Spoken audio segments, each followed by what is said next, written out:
ગરમીનું મોસમ। એક દિવસ જંગલના બધા પક્ષીઓ ભેગા થઈને વાતો કરી રહ્યા હતા। પિંકી બોલી, અરે મિત્રો, હજી તો ગરમીનું મોસમ ચાલુ પણ નથી થયું, તો પણ આપણા જંગલમાં ગરમી તો કેટલી વધી ગઈ છે। મિન્ટુ બોલી, હા મિત્રો, હજી તો સરખી રીતે બપોર પણ નથી થઈ, તો પણ ગરમી તો જોવો। ચમેલી બોલી, હવે આપણે અનાજ લેવા માટે જવાનો સમય બદલવો પડશે। શિયાળામાં તો આપણે બપોરના સમયે અનાજ લેવા માટે જતા હતા, પણ હવે તો આપણે વહેલી સવારે જવું પડશે। ગોપી બોલી, હા, હવેથી આપણે એવું જ કરીશું, અત્યારે આપણે અનાજ લેવા માટે જવું પડશે। ભૂરી બોલી, હા, ચાલો। બધા જ પક્ષીઓ અનાજ લેવા માટે જાય છે। ઘણી વખત અનાજની શોધ કરવા છતાં તેમણે અનાજ ક્યાંય ન મળ્યું। બધા થાકીને એક ઝાડ પર બેસી જાય છે। રૂપા માસી બોલ્યા, હે ભગવાન, આ બધું શું થઈ રહ્યું છે? દિવસે ને દિવસે જંગલો ખત્મ થવા લાગ્યા છે। જો આવું જ ચાલતું રહ્યું તો આપણું તો નામું નિશાન મટી જશે। ગોપી બોલી, અરે રૂપા માસી, તમે આટલા પરેશાન કેમ થાવ છો? અત્યારે જે પણ લોકો આપણો વિડિયો જોઈ રહ્યા છે એ આજુબાજુ ખુલ્લા મેદાનમાં એક ઝાડ તો જરૂર લગાવશે। શું કહો છો મિત્રો, તમે પણ અમારા માટે એક ઝાડ તો લગાવશો ને? મિન્ટુ બોલી, મિત્રો, આપણે અનાજ લેવા માટે થોડુંક હજી આગળ જવું પડશે।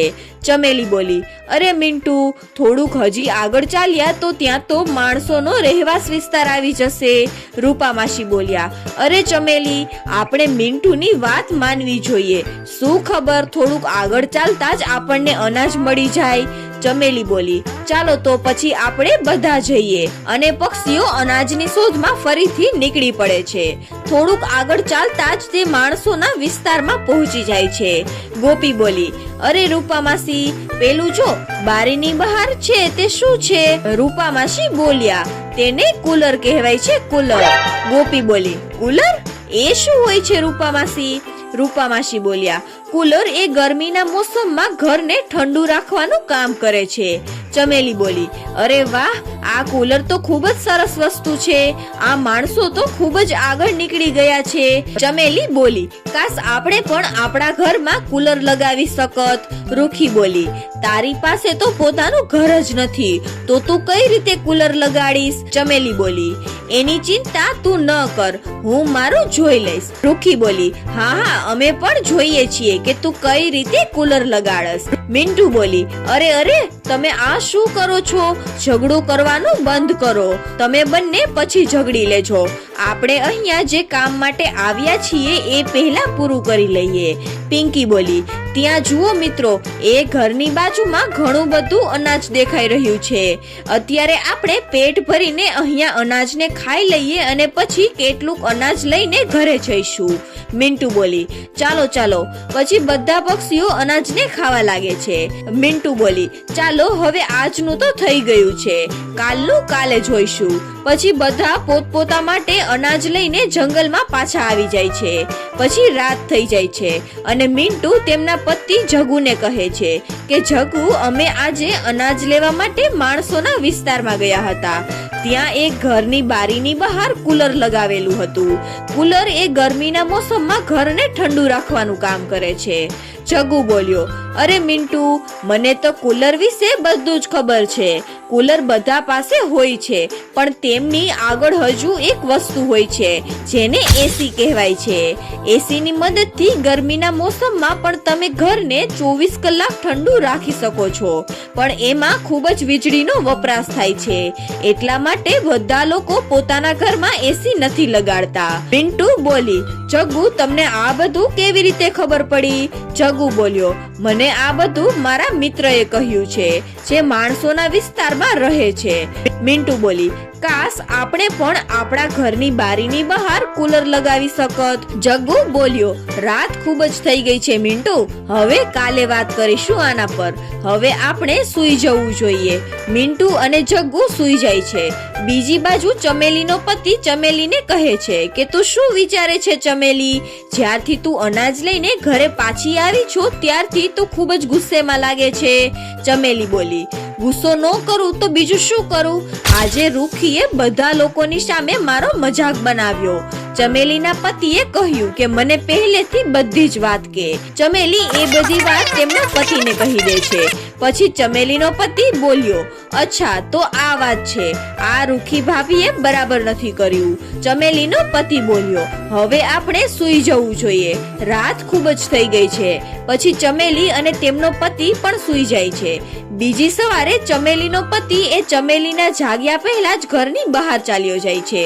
થોડીક વાર પછી ચમેલી પણ ઊંઘમાંથી જાગી જાય છે. ચમેલી બોલી, અરે આ હું શું જોઈ રહી છું? શું હું સપનું તો નથી જોતી ને? આજે કાલુજી મારી પહેલા જ ઉઠી ગયા. ચાલો એના પાછા આવતા પહેલા જ હું અનાજ લઈને આવું.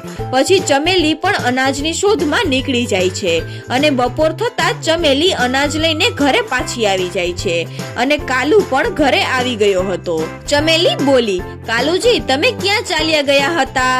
કાલુ બોલ્યો, તું બસ જોતી જા, તારો મજાક બનાવવા વાળા લોકોનો હવે આ કાલુ કઈ રીતે બદલો લે છે. પછી કાલુ એ કામ પર લાગી જાય છે અને 3-4 દિવસની કડી મહેનત પછી એ વાંસથી એક મોટું અને સુંદર પોતાનું ઘર બનાવી લે છે અને ઘરની બારીની બહાર એક માટીથી બનેલું કુલર પણ લગાવી દે છે. કાલુ બોલ્યો, ચમેલી તને કેવું લાગ્યું આપણું ઘર? ચમેલી બોલી, માની ગયા તમને કાલુજી, માની ગયા. તમે તો 2-3 દિવસમાં આખું નવું ઘર જ બનાવી નાખ્યું. હું તો સપનામાં પણ વિચારી ન શકું કે તમે મારા મજાકનો બદલો આ રીતે લેશો. કાલુ બોલ્યો, અરે આ તો કાંઈ નથી, બસ તું ઘરની અંદર તો ચાલ, આવા ગરમીના મોસમમાં પણ તને શિયાળા જેવું લાગશે. જેવી ચમેલી ઘરની અંદર ગઈ કે તેને સાચન શિયાળા જેવું લાગવા લાગ્યું. ચમેલી બોલી, કાલુજી તમે આ બધું કઈ રીતે કર્યું? કાલુ બોલ્યો, મેં પેલા વાંસની લાકડીઓ વડે ઘર બનાવ્યું અને પછી ઘરની બારીની બહાર આ માટીનું કુલર બનાવ્યું જેની ઉપર અને નીચે પાણીની ટાંકી છે અને એ પાણીની મદદથી માટી ભીની રહે છે અને ઘરની ઊંચાઈ પર એક પંખો લગાડ્યો છે જે મોટા મોટા પાંદડા વડે બનાવ્યો છે. એ પંખાને મેં કુલર સાથે જોડી દીધો છે જેની મદદથી ઉપરના પંખાની સાથે કુલરનો પંખો પણ ફરે છે અને આ માટીનું કુલર એ પાણીના કારણે ઠંડુ રહે છે અને એ જ ઠંડો પવન એક કુલરની મદદથી ઘરની અંદર આવે છે જેના કારણે આપણું ઘર એ ઠંડુ રહે છે.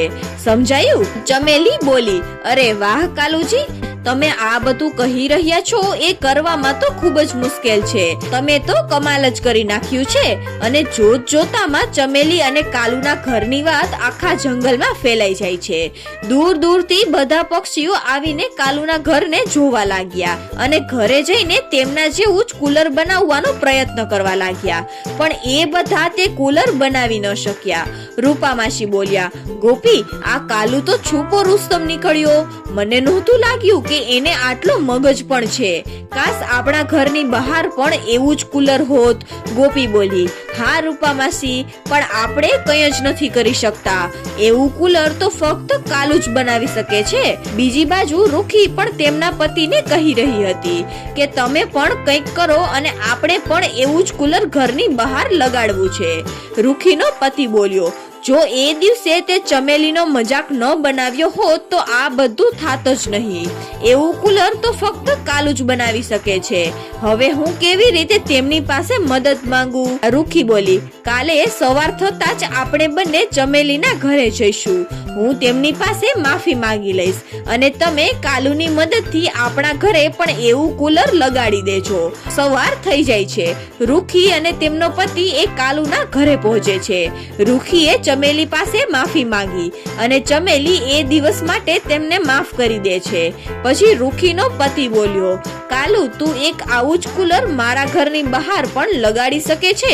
કાલુ બોલ્યો, હા હા કેમ નહીં, હું તારા ઘરની બહાર પણ આવું કુલર જરૂર લગાડી દઈશ. પણ મને દુઃખ એ વાતનું છે કે જ્યારથી મેં કુલર લગાડ્યું છે ત્યારથી બધા પક્ષીઓ તેને જોઈને જાય છે અને મારા જેવું કુલર બનાવવાનો પ્રયત્ન કરે છે, પણ કોઈએ મારી પાસે મદદ ન માંગી.